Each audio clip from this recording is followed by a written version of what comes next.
नमस्कार दोस्तों, वेलकम। स्वागत करता हूं एक बार फिर से आप सभी का आर्य जंक्शन पर। मैं हूं घनश्याम शर्मा।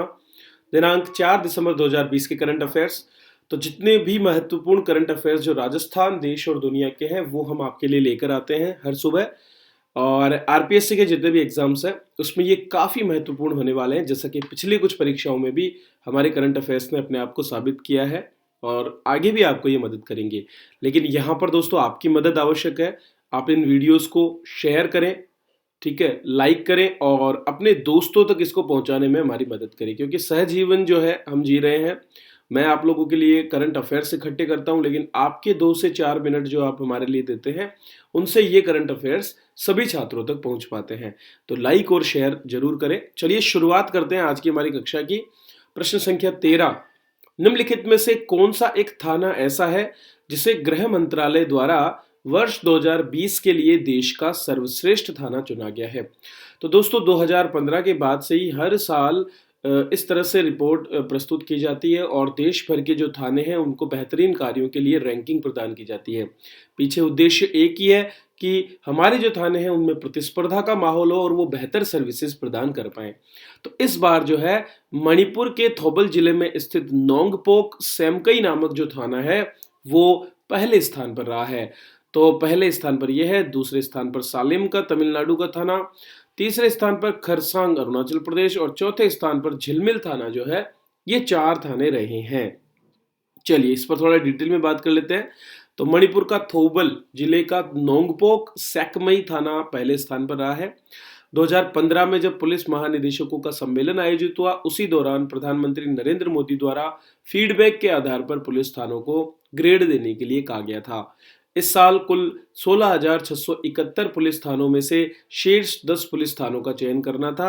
इसके लिए पहले चरण में 75 पुलिस थाने अर्थात हर एक जो राज्य है उससे टॉप 3 थानों का चयन करते हुए अगले चरण में लाए गए और इनमें से फाइनली 10 थानों को चुना गया है। तो ये 10 थानों की पूरी लिस्ट मेरे पास है जो आप यहाँ पर देख सकते हैं। पहले स्थान पर थौबल मणिपुर, दूसरे पर सालेम सिटी तमिलनाडु, तीसरे पर अरुणाचल प्रदेश का खरसांग, चौथे पर छत्तीसगढ़ का झिलमिल, पांचवें पर गोवा का संगोयम, छठे नंबर पर अंडमान निकोबार का कालीघाट, सातवें नंबर पर सिक्किम का पाक्योंग, आठवें नंबर पर उत्तर प्रदेश का कांठ, 9वें नंबर पर दादर नागर हवेली का खानवेल और 10वें नंबर पर तेलंगाना का जमीकोटा।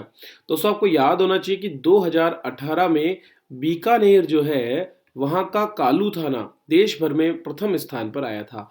इसके पश्चात अगर 2019 की हम बात करें तो पहले स्थान पर अंडमान निकोबार का थाना रहा, जबकि उसी वर्ष राजस्थान का जो बाकानी थाना है जो कि झालावाड़ का है ये थाना जो है 7वें नंबर पर रहा था।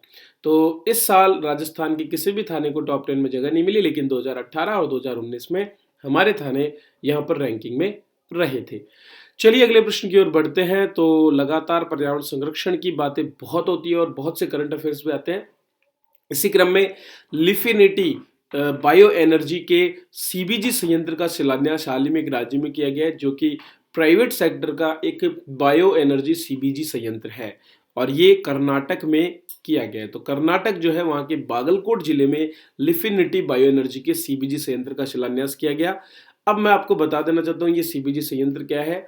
दरअसल सीबीजी संयंत्र कंप्रेस्ड बायोगैस संयंत्र होता है जिसके अंतर्गत जो बायोगैस हमारी उत्पन्न होती है उसको साफ करके कंप्रेस किया जाता है और इसे सीएनजी अर्थात कंप्रेस्ड नेचुरल गैस जो कि हमारे पेट्रोल के साथ में निकलती है, ठीक है, उस नेचुरल गैस के एक विकल्प के रूप में प्रयोग किया जा सकता है। तो दिल्ली जैसे शहरों में जहां सीएनजी की वजह से प्रदूषण में बढ़ोतरी है वहीं पर यहां पर अगर इस सीबीजी गैस का प्रयोग किया जाए तो निश्चित रूप से इससे कार्बनिक जीवाश्म के उत्सर्जन में काफी कमी आएगी। इससे लगभग 10.2 टीपीडी अर्थात टन पर डे सीबीजी और जैविक खाद उत्पन्न होगी। प्रस्तावित संयंत्र के लिए प्राज इंडस्ट्रीज और डीवीओ इंक ने तकनीक उपलब्ध कराई है। प्रधानमंत्री के जीवाश्म ईंधन पर निर्भरता घटाने के विजन के तहत ही 2018 में एक कार्यक्रम की शुरुआत की गई थी जिसे कहा जाता है सतत, SATAT। फुल फॉर्म अगर मैं इसकी बताऊं तो sustainable alternative towards affordable transportation, अर्थात परिवहन के अंतर्गत जो है कुछ ऐसे अल्टरनेटिव्स, ऐसे वैकल्प जो है अपनाए जाएं जो कि सस्टेनेबल हो और जो लंबे समय तक, दीर्घ काल तक हमारी ऊर्जा की पूर्ति करते रहें। और इसी क्रम में चूंकि हमारा स्वच्छ भारत कार्यक्रम भी चल रहा है, तो उसी क्रम में देश भर में जो विभिन्न अपशिष्ट और बायोमास सोर्स हैं उनके माध्यम से जो कचरा है उसको इकट्ठा करके और उससे बायोगैस उत्पादन के माध्यम से न केवल इकोसिस्टम बनेगा बल्कि कई फायदे इसके और भी होंगे। जैसे कि एक तो जो शहरों का कचरा है वो साफ हो जाएगा और दूसरी ऊर्जा जरूरतें भी यहाँ पर पूरी हो पाएगी और कार्बनिक जीवाश्म कम होगा। इससे COP21 जो कि पेरिस में आयोजित किया गया था, उस COP21 में जो प्रतिबद्धता हमारी है कि 2030 तक हमको 1.5 डिग्री सेल्सियस जो औद्योगिक काल है उससे तापमान को कम करना है, इस पर बनाए रखना है हमको 1.5 डिग्री सेल्सियस पर, उस लक्ष्य को पूरा करने में भी हम अपनी प्रतिबद्धता को दोहरा पाएंगे। इस योजना के तहत 2023 तक पूरे देश में 5000 संयंत्र बनाए जाएंगे जो 15 million metric ton compressed biogas का उत्पादन करेंगे और ऊर्जा आयात पर हमारी निर्भरता भी कम होगी, क्योंकि आज की तारीख में 83% से भी ज़्यादा हमारी ऊर्जा जरूरतों को आयात किया जाता है, जिसके बदले में हमें बड़ी मात्रा में धनराशि विदेश भेजनी पड़ती है और इसी वजह से हमारा जो ट्रेड बैलेंस है वो ट्रेड डेफिसिट की ओर बढ़ जाता है। निजी क्षेत्र से ज्यादा संख्या में भागीदारी से स्वच्छ ईंधन के स्वदेशी और टिकाऊ उत्पादन को हासिल करने का अभियान परिवर्तनकारी होगा और आने वाले समय में जो हमारा भारत की तरफ से जो भी लक्ष्य रखे गए हैं उन लक्ष्यों की पूर्ति भी हो पाएगी। दोस्तों, बायोगैस की बात अगर हम करें तो कृषि अवशेष, मवेशी गोबर, गन्ना, कीचड़, नगर पालिका ठोस अवशिष्ट और सीवेज उपचार संयंत्रों से निकलने वाले जितनी भी कचरा है उन सभी का अगर अवायवीय अपघटन किया जाता है, एनोर्बिक ऑक्सीडेशन, ठीक है, अर्थात ऑक्सीजन की अनुपस्थिति में अगर उनका अपघटन किया जाए तो उससे जैव गैस उत्पादित होती है। हालांकि ये जैव गैस अशुद्ध होती है और इसीलिए इस जैव गैस में से हाइड्रोजन सल्फाइड, कार्बन डाइऑक्साइड और जल वाष्प को हटाया जाता है, जिसके बाद इसमें 90% से अधिक मीथेन होती है जो पूर्ण रूप से जल करके किसी प्रकार का कोई प्रदूषण नहीं करती है। तो यह है CBG के बारे में। तो बायो एनर्जी का एक प्राइवेट प्लांट जो है स्थापित किया गया है कर्नाटक में।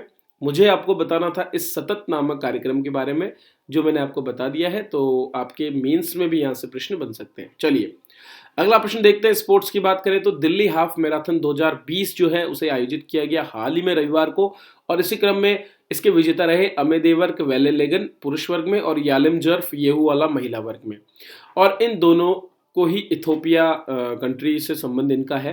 तो कोविड-19 महामारी के बीच एयरटेल दिल्ली हाफ मैराथन आयोजित हुई और इन दोनों ने ये पदक अपने नाम किए। मैराथन का आयोजन जैविक रूप से सुरक्षित माहौल अर्थात बायोसिक्योर माहौल में किया गया। World athletic gold level road race में दोनों पुरुष और महिला एलिट रेस विजेताओं ने कोर्स रिकॉर्ड बनाए। वेलेलेगन 58.53 सेकंड और ये वालों को पहला स्थान हासिल करने के लिए $27,000 की इनामी राशि और रिकॉर्ड के बोनस के लिए अतिरिक्त $10,000 दिए गए हैं। अगर हम बात करें इसमें भारतीय खिलाड़ियों की तो टोक्यो ओलंपिक के लिए क्वालिफाई करने वाले अविनाश साबले ओवरऑल 10वें स्थान पर रहे, लेकिन उन्होंने 1 घंटे और 30 सेकंड का समय निकाल करके राष्ट्रीय रिकॉर्ड बनाया। महाराष्ट्र के 26 साल के साबले ओवरऑल 10वें स्थान पर रहे। उन्हें 3.5 लाख रुपए की राशि और भारतीय कोर्स में रिकॉर्ड बनाने के लिए 1 लाख रुपए भी दिए गए। तो दिल्ली हाफ मैराथन के विजेताओं की जो जानकारी है वो मैंने आपको दी है। चलिए अगला प्रश्न देखते हैं। केंद्र सरकार का राष्ट्रीय प्राकृतिक चिकित्सा संस्थान कहां पर स्थित है? दोस्तों, जो नेचुरोपैथी है उसके लिए पुणे में हमारा एक संस्थान है। मैं इस पर क्यों बात कर रहा हूं, क्योंकि हाल ही में पुणे के पास उरुली कंचन नामक जो गांव है वहां पर स्थापित निसर्ग उपचार आश्रम के ही नाम पर जो है पुणे का जो ये संस्थान है NIN अर्थात राष्ट्रीय प्राकृतिक चिकित्सा संस्थान, नेशनल नेचुरोपैथी इंस्टीट्यूट जो है, उसके जो नए परिसर का निर्माण किया जा रहा है उसे निसर्ग ग्राम नाम दिया गया है। अब ये क्या है ये देखिए।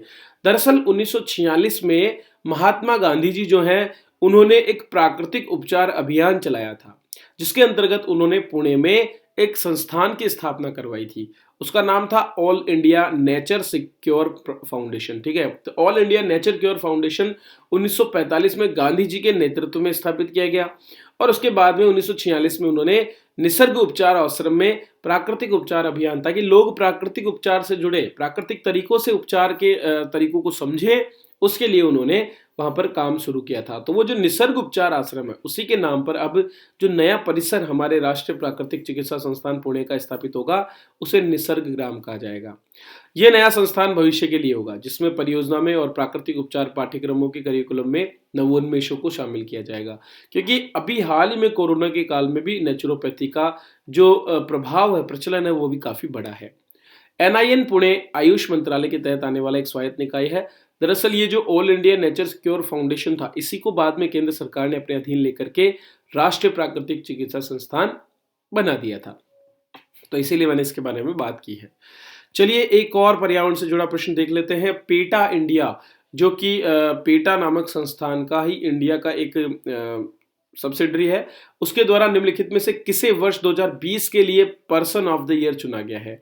तो जॉन अब्राहम, जो कि पशु प्रेमी हैं और किसी भी तरह के एनिमल अब्यूज की खिलाफत करते हैं, उन्हें people for the ethical treatment of animal जो संस्थान है, पेटा की फुल फॉर्म है, जो कि 1980 में स्थापित किया गया था न्यूयॉर्क में, और ये वकालत करता है जीवों के अधिकारों की, उसके द्वारा, तो पेटा इंडिया जो उसके ब्रांच है उसके द्वारा पर्सन ऑफ द ईयर इन्हें चुना गया है।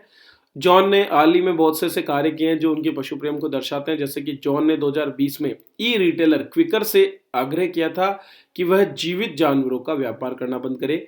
इसके अलावा उन्होंने पेटा इंडिया के साथ मिलकर पशु सर्कस पर प्रतिबंध लगाने, मुंबई के नाचने वाले बंदरों के विरुद्ध आवाज उठाने और एक विज्ञापन अभियान में सभी से पक्षियों को पिंजरों में नहीं रखने का अनुरोध किया था।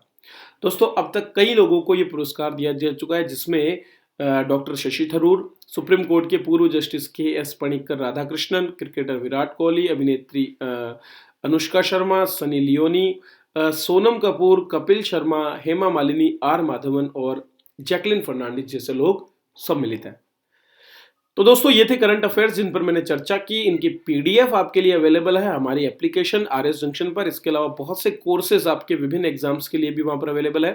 तो आज ही गूगल प्ले स्टोर पर जाएं और वहां से हमारी इस एप्लीकेशन को डाउनलोड करें। बहुत से निःशुल्क कोर्स और बहुत से पेड कोर्स आपकी जरूरतों के हिसाब से वहां पर है, जिनका आप लाभ उठा सकते हैं। तो चलिए, वीडियो को लाइक कीजिए, शेयर कीजिए अपने दोस्तों के साथ और सब्सक्राइब कीजिए हमारे चैनल को। वीडियो देखने के लिए आप सभी का बहुत बहुत धन्यवाद।